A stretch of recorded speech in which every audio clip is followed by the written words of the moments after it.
Hello नमस्कार दोस्तों, कैसे हो आप सभी। उम्मीद करता हूँ सभी अच्छे होंगे।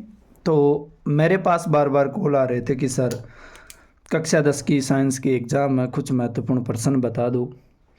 तो आज जो प्रश्न मैं आपको बताने जा रहा हूँ, ये प्रश्न आपके लिए परीक्षा में रामबाण साबित होंगे, ये मेरी गारंटी है।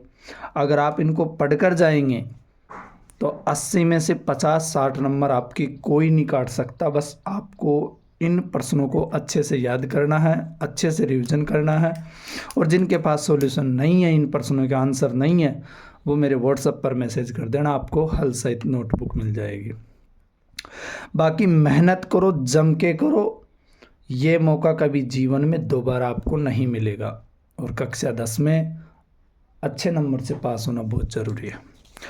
तो हमारे ये नोट्स, ये महत्वपूर्ण प्रश्न आपके लिए रामबाण साबित होंगे। आराम से एक एक प्रश्न को समझना, कोई दिक्कत हो तो मेरे से पूछ लेना, और अच्छे से तैयारी करो। सभी भाइयों के लिए मैंने ये बनाया है। तो दोस्तों, वीडियो को लास्ट तक देखना। जो आपके दोस्त, जो भी आपके रिश्तेदार कक्षा 10 में पढ़ते हैं, उनके पास ये वीडियो ज़रूर शेयर करना। शुरू करते हैं। देखो, टोटल 10वीं क्लास में 13 पार्ट है। पहले से लेकर 1, 2, 3, 4 पार्ट तो शुरू के रहेंगे, वो रसायन विज्ञान के रहेंगे। 5, 6, 7, 8 रहेंगे जीव विज्ञान के, और 9, 10, 11, 12 रहेंगे भौतिक विज्ञान के, और 13वां पार्ट रहेगा वो पर्यावरण का रहेगा। चारों पार्ट को मैं अलग अलग से बता देता हूँ, ठीक है। पहला पार्ट अपना है रासायनिक अभिक्रिया एवं समीकरण। तो इसमें से दोस्तों दो तरीके के प्रश्न 100% बनेंगे। एक प्रश्न बनेगा रासायनिक अभिक्रिया, कक्षा 10 में चलती है संयोजन और वियोजन अभिक्रिया, विस्थापन और द्विविस्थापन अभिक्रिया, और एक चलती है अपचयन और उपचयन अभिक्रिया। दोस्तों, इनकी परिभाषा भी आपको बतानी है, और इनका एक एक उदाहरण भी आपको याद करना है। किताब में क्वेश्चन नंबर 6 और 7 दे रखा, रासायनिक समीकरण दे रखा, उनको संतुलित करना, और 7वां प्रश्न दे रखा जिसमें समीकरण दे रखा, उनका नाम लिखना। तो रासायनिक समीकरणों को संतुलित करने की एक विधि होती है, हिट एंड ट्रायल विधि, और रासायनिक समीकरणों को संतुलित करने का एक उदाहरण है, 6ठा प्रश्न है, उसको करके जाना, वहां से एक प्रश्न जरूर आपको मिलेगा। पाठ नंबर 2 की मैं बात करूँ तो पाठ नंबर 2 का नाम है अम्ल और क्षारक, अम्ल, क्षारक एवं लवण। तो उसमें से दोस्तों 2 प्रबल अम्लों के नाम, 2 दुर्बल अम्लों के नाम, 2 प्रबल क्षारकों के नाम, 2 दुर्बल क्षारकों के नाम। 100% एक नाम जरूर पूछेगा। उसके बाद बात करते हैं धावन सोडा, विरंजक चूर्ण और जिप्सम का रासायनिक सूत्र और उपयोग। तीनों में से एक जरूर आएगा, मुझे लगता है विरंजक चूर्ण आपकी परीक्षा में दस्तक देगा। उसके बाद बात करते हैं तीसरे पार्ट की, धातु और अधातु में अंतर। तो धातु अधातु में सबसे पहले धातु अधातु का प्रश्न बनेगा, धातु तथा अधातु में अंतर लिखिए, और इनमें जो धातु के अपवाद है और जो अधातु के अपवाद है, एक प्रश्न वहां से 100% आएगा कि कौन सी धातु कमरे के ताप पर द्रव अवस्था में पाई जाती है, कौन सी अधातु विद्युत के सुचालक होती है, कौन सी धातु को आसानी से पिघल सकती है, चाकू से काटा जा सकता है। अपवाद स्वरूप प्रश्न है, छोटे छोटे, ठीक है। एक प्रश्न अलग से मैं बता रहा हूं, संक्षारण और विकृत गंधिता, दोनों में से एक आएगा। पाठ नंबर 4 में बात करेंगे तो एल्केन, एल्कीन और एल्काइन समूह के 28 नाम आपको याद करने हैं। याद में मैंने सारणी की ट्रिक से समझा रखा है, और उनके सूत्र व संरचना। एल्केन का सूत्र CnH2n+2, एल्कीन का सूत्र CnH2n, एल्काइन का सूत्र CnH2n-2। संतृप्त तथा असंतृप्त हाइड्रोकार्बन किसे कहते हैं, उदाहरण समझाइए। इसके बाद बात करेंगे खनिज किसे कहते हैं, अयस्क किसे कहते हैं, भर्जन किसे कहते हैं, निस्तापन किसे कहते हैं, सक्रियता श्रेणी किसे कहते हैं। एक छोटा प्रश्न यहाँ से 100% बनेगा।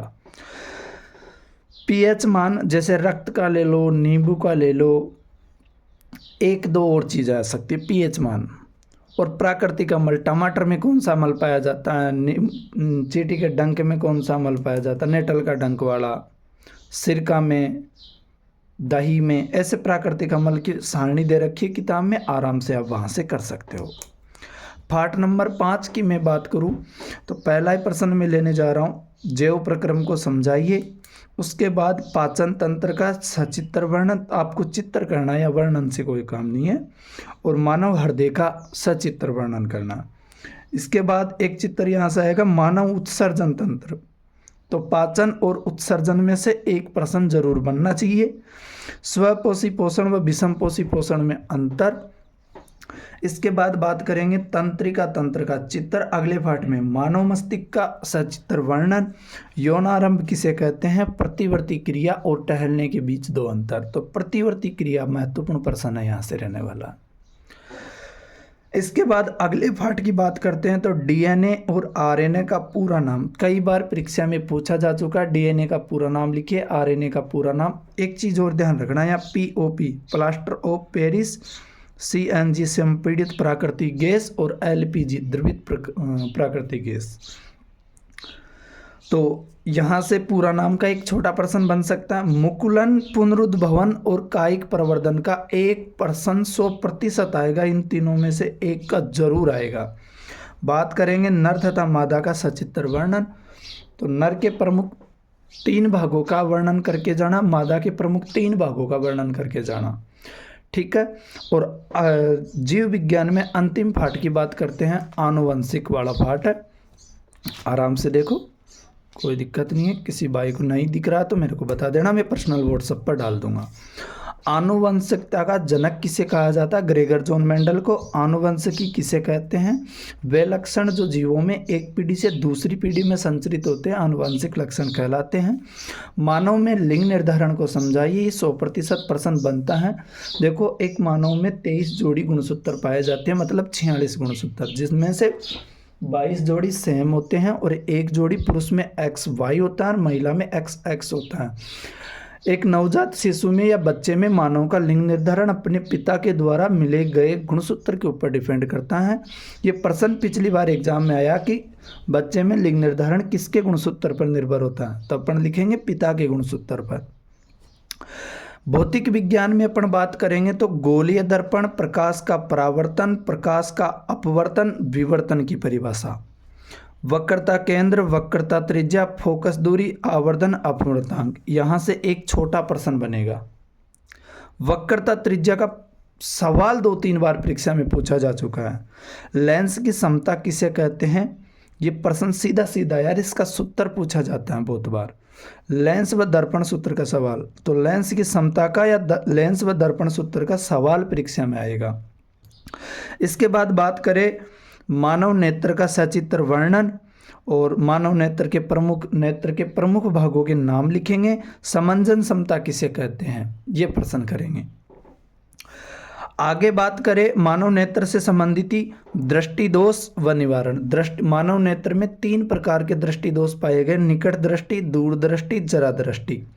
ये बात अलग है, मोतियाबिंद का वहां प्रश्न बनता वो अलग से है।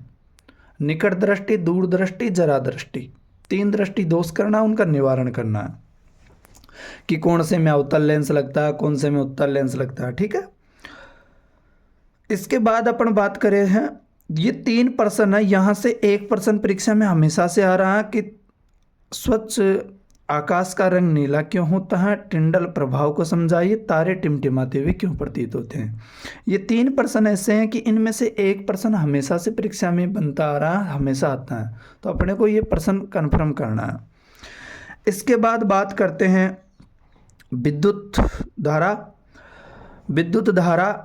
और विद्युत परिपथ। देखो प्रश्न आएगा विद्युत धारा किसे कहते हैं? तो किसी विद्युत आवेश प्रवाह की दर विद्युत धारा कहलाती है। आवेश प्रवाह की दर क्या कहलाती है? धारा। और विद्युत आवेश प्रवाह की दर विद्युत धारा। विद्युत परिपथ का चित्र पूछता है, विद्युत परिपथ का चित्र बनाइए। एमीटर और वोल्टमीटर में अंतर। एमीटर को परिभाषित कीजिए, वोल्टमीटर को परिभाषित कीजिए। एक प्रश्न आता है दोस्तों एसआई मात्रक कर। एसआई मात्रक का प्रश्न ऐसी कोई एग्जाम नहीं है 10वीं की जो प्रश्न नहीं बना, एसआई मात्रक आएगा। धारा का पूछ लेगा, एमीटर का पूछ लेगा, वोल्टमीटर का पूछ लेगा, समय का पूछ लेगा, विभवांतर का पूछ लेगा, प्रतिरोध का पूछ लेगा, आवेश का पूछ लेगा, कार्य का पूछ लेगा, शक्ति का पूछ लेगा। याद करके जाना, एक एक शब्द के आंसर है। इसके बाद बात करते हैं मेरे फेवरेट क्वेश्चन, ओम का नियम। किसी चालक तार में समान ताप पर प्रवाहित होने वाली धारा उसमें उत्पन्न विभवांतर के समानुपाती होती है। V समानुपाती I और V बराबर IR, ये ओम का नियम है, और Q बराबर IT, ये आवेश का नियम है। तो ये दोनों में से एक प्रश्न परीक्षा में बनेगा। श्रेणी क्रम संयोजन किसे कहते हैं, समांतर क्रम संयोजन किसे कहते हैं, या दोनों में अंतर बूझा जा सकता है। इसके बाद है चुंबकीय क्षेत्र और क्षेत्र रेखाएं। चुंबकीय क्षेत्र किसे कहते हैं, चुंबकीय क्षेत्र रेखाएं उत्तरोमुखी दक्षिणोमुखी ध्रुव किसे कहते हैं। इसमें दक्षिण हस्त अंगुष्ठ नियम, फ्लेमिंग का वाम हस्त नियम। देखो या तो आएगा दाएं हाथ का नियम या आएगा बाएं हाथ का नियम, दोनों अलग अलग है।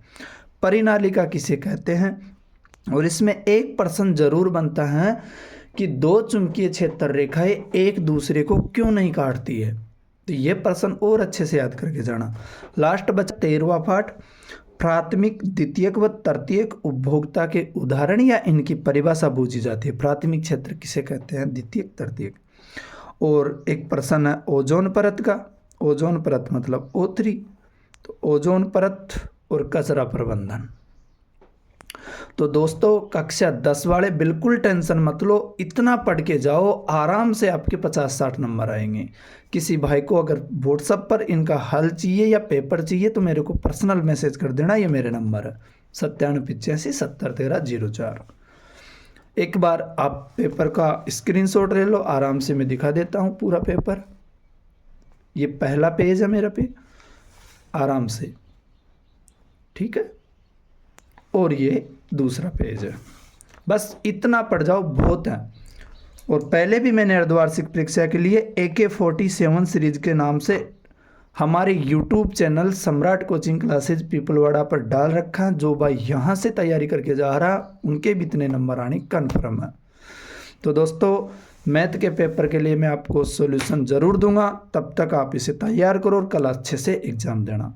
सभी विद्यार्थियों को एक बार मेरी ओर से हार्दिक बधाई एवं ढेर सारी शुभकामनाएं। ठीक है दोस्तों, फिर मिलते हैं कभी।